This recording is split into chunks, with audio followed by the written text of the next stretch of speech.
On today's episode, we review The Devil All the Time. Here's Jay. I'm Malin. That's Ben. Three bros with three opinions, all about movies.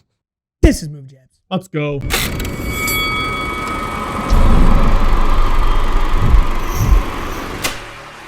right, The Devil All the Time. Netflix, I mean... Finally got one right. Yeah. Got one right. Finally got one right. Took you a while. Murdered it. So I'll say Netflix has made some movies that were entertaining, but they never felt complete. They were never a complete movie. They always felt like a knockoff, cheap, just Netflix movie. It's just this high visual or high stunt or high action or high something, but with lacking the actual story plot. They were like Hallmark movies compared to an actual This feature was a film. complete This was a feature film. In the theaters. Oh, it was great. Right. Really good. Great. They nailed it.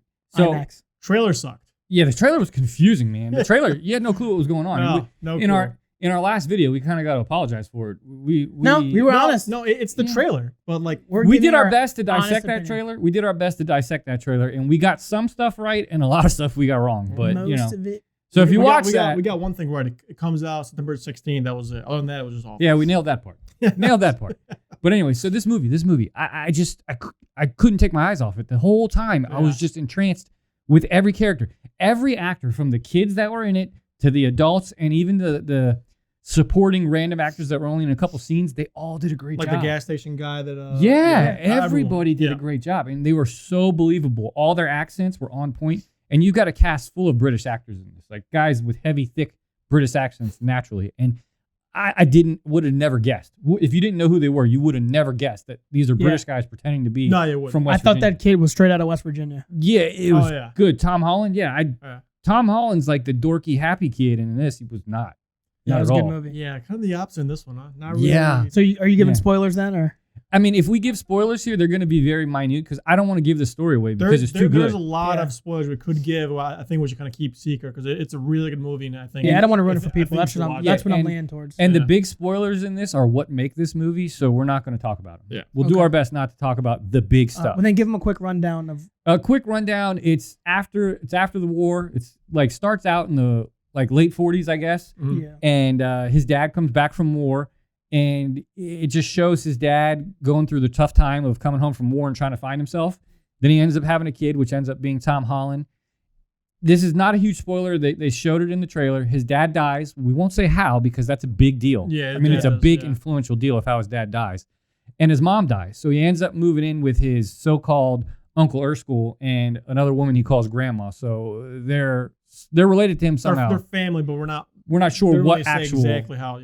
Yeah. So anyway, he moves in with them and he gets raised with them. But while he's being raised with them, he's also living with their other adopted child, who's his quote unquote stepsister, who came from another odd marriage where both parents died. Which again, that one was great. They're almost running a foster home. But they're almost running a foster home. But that death, it's almost what it's like. Her parents' death was that was like out of nowhere. I'm like, okay. Yeah, and the kid who played the father of that came from Harry Potter. He was the bully in Harry Potter. I can't remember his name, but he was the bully in Harry Potter, and he in this role was like, who is this guy? I mean, everybody was very good. Everybody was very believable. Yeah, this guy was phenomenal. But then so her parents die. So Tom Holland's character suffers a lot of trauma through family and death. And, a lot of trauma. And eventually, Robert Pattinson's character comes into play. And Robert Pattinson, man, weirdo. Yeah, he's a weirdo in this movie, he but convincingly a weirdo. And which makes me think he's probably a weirdo in real life. So maybe weird, not really a spoiler, but weird kind of detail. You don't see Robert Pattinson for the first hour of the movie. No, you don't. I expected him to be main character, from minute one in the movie. And I'm like, at first I was like, where is this guy? Yeah. Is he in this movie or what? His name's on the top of the thing. It's like Robert Pattinson. I'm like, oh, well, cool. so Robert Pattinson plays a pastor who has to come into town and take the place of the old pastor who also dies in a really cool way that links up in the story. And Robert Pattinson's character is this pastor, and he's taking advantage of the town through his preaching and stuff. Right, yeah. And it's just, that deceitful... You'll find out. Yeah, but he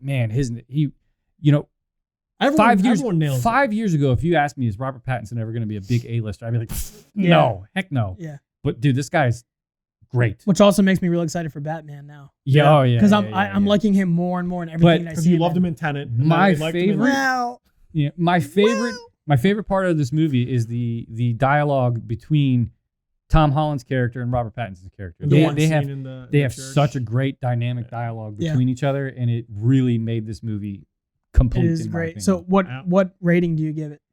Well, I don't want to get there yet. You don't want to go there yet? We got to talk about how the story intertwines with all the characters, because the story takes place. It follows not just Tom Holland. Tom Holland's the main character, but there's sub characters in it that all come together in the end. There's technically, I would say, 3 main stories that kind of intertwine into interweave like through the whole movie. And at the very end, they all kind of like crash together. And they crash. Yeah, interweb. Yeah. They crash. They crash back together through Tom Holland's story. So Tom Holland's story, he's the lead character, but you still follow these other groups throughout the film. Small world. Yeah, and they all come back together, and they clash in a big way. So I loved it. I loved it. And my favorite part about this, other than the dialogue, was the fact that the writer and the director and I guess the author of the book were not afraid to kill some people. Yeah. Like people no, not at all. It was like Game of Thrones. People you expected, like, oh, this guy's awesome. He's never going to die. Or she's awesome. She's never going to die. Just wait 10 minutes. Yeah, boom, dead. Boom, dead. Yeah, and in a very gruesome way. And this is not a gory horror movie. It's just, they just die in a very evil way. It's it is a good suspenseful thriller though. Yeah. I think it's. Man. Did you guys feel like it was 2.5 hours long? No. I thought it flew by. Yeah, supposedly it's 2.5 hours long, and I guess that's what they said. I felt it was long, but I didn't think it was that long. It's 2 hours and 18 minutes technically, but I thought it was very quick though. Yeah, it was great. The story comes together. There's never a point in the movie where you're bored waiting for something to happen. Yeah. There's never a point where you're bored, and it's not an action movie. It's not a. No, but the suspense just kind of keeps you going. Yeah. It keeps you going, and the character depth that they go into, each character is developed very carefully. It is. Each character has their own backstory, and they take the time to flesh each one out without being... Well, the first one, like I would say, first 30, 40 minutes is pretty much they're setting up the movie. So they're doing all the backstories. It's all the backstories. Yeah. But they do it in a way to not make... You don't get sick of it. Like sometimes a movie will beat you to death with the character development and you get tired of it and drag it on. Yeah. And other times they don't do it enough. This just hit that sweet spot. That sweet spot where every character, you knew everything about it. You weren't confused. You knew what was going on the whole time. And it was just great. I couldn't agree more, yeah. And a lot of people died. Yeah, it is very good. Do you have any thoughts on it or just... That's pretty much it. Pretty much it. Yeah. Pretty much what was your favorite part of it? Like, without giving it away, what was your favorite aspect of it? No, mine also was the whole church scenario. We're between Tom Holland and Robert Pattinson? Yeah, I feel like that was a crucial part of the movie. Oh, yeah. And they nailed it. Oh, yeah, definitely. They nailed it. Definitely. Robert Pattinson, I think the best actor in this was Robert Pattinson, shortly followed by Tom Holland. I just think Robert Pattinson, that creeper preacher role. Superheroes, weird. But that's what the movie was. Wow. Yeah, well, you have Bucky Barnes in it too, and he did a great job too, but his character wasn't as appealing to me. But they did good, yeah. Yeah. So, would you got a favorite aspect, favorite thing? I liked how at the very end, like all the stories kind of converge, and you saw it going there, and then finally at the end, you're like, I wonder how they're all gonna meet, and you kind of see it. Yeah. It kind of starts one point and does a big circle, and then it all kind of like ends in just one little event. Yeah, it does. Very cool though. But a very dramatic and very dramatic, and it hits you hard. Yeah, I don't want to give it away, but it was very it hits you hard. So my rating. 9 out of 10. Really? Easy 9. Easy 9. All right. I'll give it a solid 8. Solid 8. Took the words out. I'm gonna give it a strong 2 thumbs 8. You know. Yep. When I stuttered there saying 9, I almost said 10. I Well, almost said so 10. It's funny. I texted you guys before I watched it. Yeah, we ignored it. Because you guys had watched it. We ignored it. I was like, I gotta go watch this crappy movie because I thought it was gonna be awful. Yeah. And then I'm like, that was awesome. Dude, and I highly recommend it. Maybe I'm giving it such high praise because I was going in like you, expecting it to be terrible, but it was not. Yeah, I agree. So is there any part of it you don't like? Yeah, there's the sacrifice. I did not like that whatsoever. a very fluffy friend got. Yeah, one that doesn't speak but barks. Don't give it away. That's a mini spoiler. So you kind of see that coming more.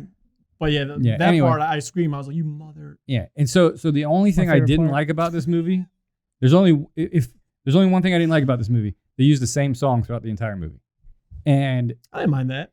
I don't normally mind that, but after a while, I was like, all right, I've heard this same tone and same beeps and same. Yeah, stuff you don't or like the whatever. banjo? That's not in it. It's not Deliverance. It's not Deliverance. Yeah, it's Not in Deliverance. it. All right, yeah. So anyway, if you've seen this movie, what do you rate it? Let us know. And who's your favorite actor in it? And if you're like me, are you blown away by Robert Pattinson's performances in these last couple movies? Because I didn't expect him to be this good. Yes. Yeah, he's very good. Yeah, let us know. All right. Let us know your rating. All right, we're out.